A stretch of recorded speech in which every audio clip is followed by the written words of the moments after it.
If you've ever wondered how you could use solo ads to generate more traffic, generate more leads, and at the end of the day, make way more money in your online business, watch today's video through until the very end as I'm about to share with you what solo ads are and the single key to having maximum success with solo ad marketing.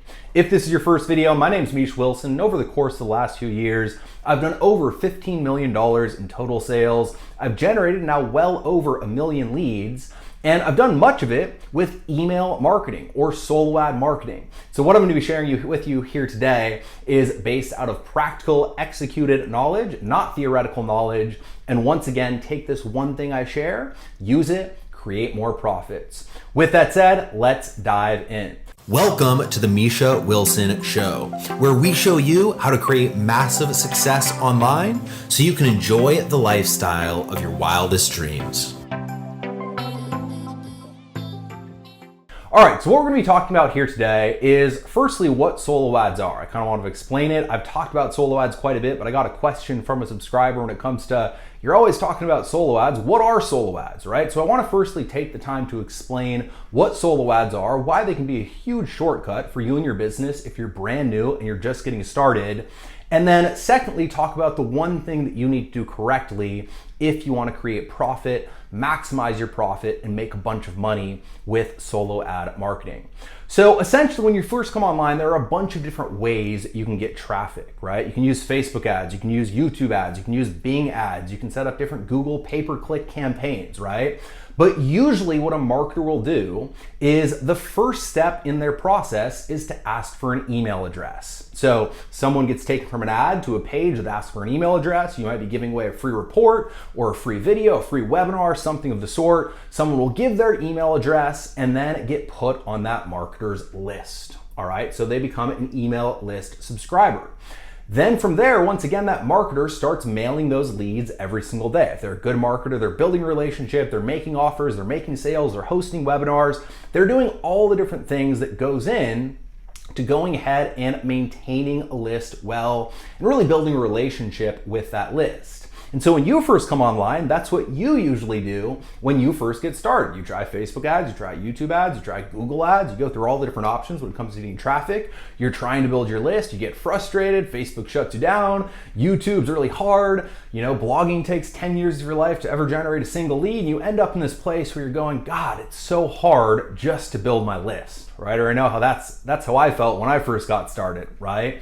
Now, with that said, the beauty of solo ads is very simply what a solo ad is when you go to one of the people who already have an email list built. So I have an email list, right? Let's say you come to me and you say, Misha, if you send an email to your list, I'm willing to pay you, and I'll pay you this amount for the send, or I'll pay you this amount for the clicks, right? I'll pay you $1 per click, 60 cents per click, 50 cents per click, etc. That's a solo ad. So the beauty is it cuts out you having to do the Facebook ads, the YouTube ads, the blogging, the Bing ads, the Google ads, etc. And it cuts straight to the source of, I want to build an email list. Why don't I go to someone who already has an email list and get them to send an email out to their list so that I can build my list, right? So it's a huge shortcut if used correctly. And really, you can kind of bypass a lot of the various trial and error testing. Now, with that said, why do so many people go wrong when it comes to solo ads? Very simple, all right? The single thing that you need to make sure of with solo ads comes down to, are you choosing the right lists? So the beauty when it comes to Facebook, YouTube, all the different methods I already mentioned is that you can get really dialed in when it comes to targeting, all right? You can say, I want to target people who like these pages, right? I want to target people who like Russell Brunson, Frank Kern, and Mike Dillard. Russell Brunson, Frank Kern, Ryan Dice, and Mike Dillard. And I want to target men, and I want to target people in the US. So you can get very dialed in and nuanced when it comes to, once again, who you're actually targeting on the ad front. With solo ads, you can't quite do that as much. You just kind of have to go to me and say, Misha, send an email to your list, and you have to hope that I did my part, in targeting people correctly for your offer so that you can have the right message to market match, the right message to the right market at the right time. And so with that said, the big con with solo ad traffic is that you don't necessarily know exactly how I built my list or what I did targeting wise on the front end in order to go ahead and generate a lead.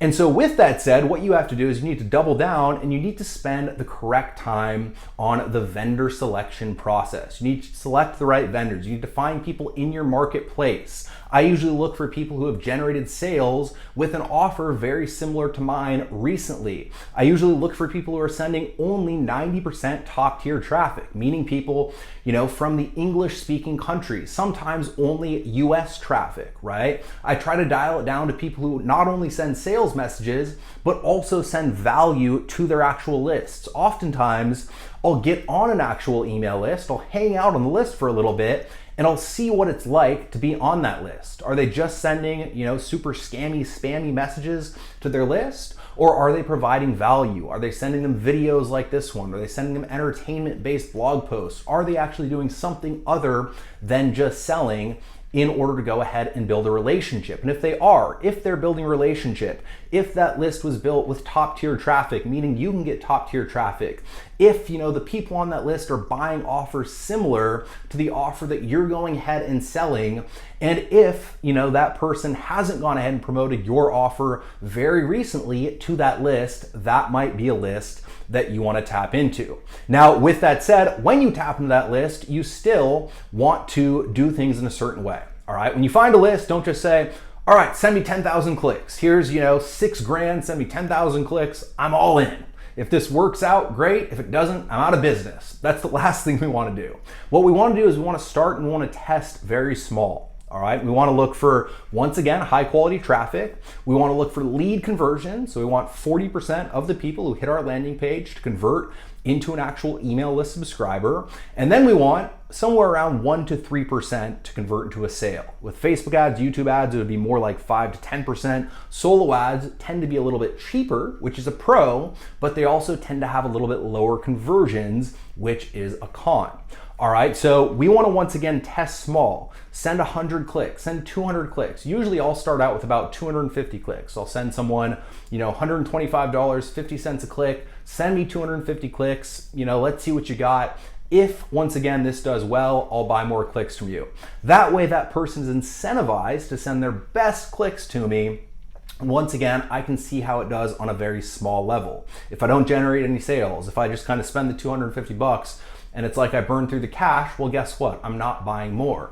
But in testing small and testing a bunch of different vendors, throughout the entire marketplace, instead of going all in on the one, I'm diversifying the risk, and I'm understanding that every solo ad won't work. All right, for expectations' sake, understand that usually about 80% of the ads that you run, not just solo ads, Facebook ads, YouTube ads, everything in between, 80% won't work. But the 20% that do work will make up for the 80% that don't work. And once you find that 20% that do absolutely work, drive profits for your business and do it consistently, you can keep going back and tapping into that well over and over and over again to continually create profit on demand for your business. So with that said, I hope you got a ton of value out of this video. As always, if you did, let me know what your biggest takeaway was in the comments section below. Hit that subscribe button, hit that bell icon notification button, and give me a quick thumbs up if you got value. And until next time, over and out.